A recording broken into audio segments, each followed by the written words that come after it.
Secretary of State Antony Blinken submitted a report to Congress about Israel's conduct in Gaza late Friday. The findings stop short of concluding that Israel has violated the terms of a U.S. weapons agreement.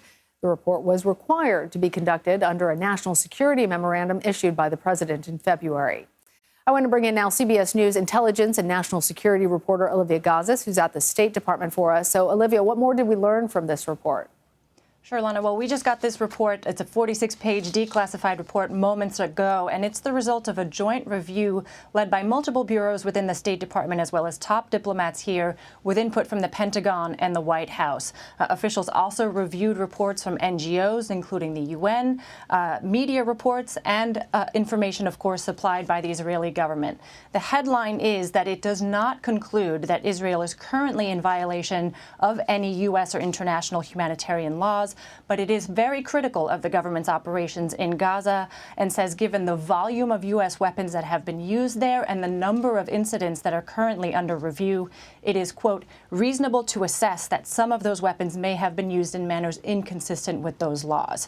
It also says that the Israeli government initially did not fully cooperate with U.S. efforts to maximize aid flowing into Gaza in the months after October 7th. That picture has since improved, but the U.S. doesn't currently assess Israel to be prohibiting or restricting aid into Gaza.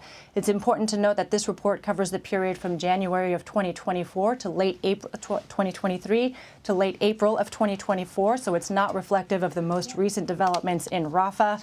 It is hardly a ringing endorsement of Israel's conduct over the course of the war, but it's also not an assessment that's going to have any material consequences for the continued delivery of U.S. military aid to Israel for the moment. So given that, Olivia, what are the early reactions to the report's findings? Is it unexpected at all?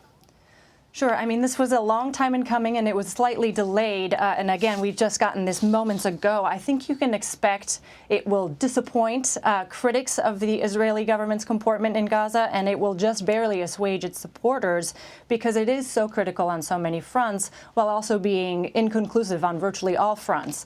It's also, of course, coming at a critical moment with President Biden just announcing a marked policy shift in suspending a weapons shipment of 2,000-pound bombs to Israel as this looming offensive in Rafah is still potentially to come. And as negotiators are really very much struggling to keep hostage talks alive. We heard today that there's nobody at the table, but they're continuing perhaps on a virtual basis. State Department officials here have told us there are other accountability mechanisms that the U.S.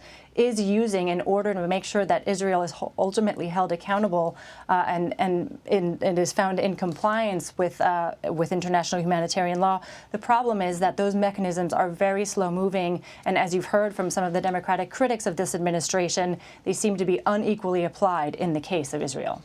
All right. Olivia Gazis at the State Department for us. Thank you, Olivia.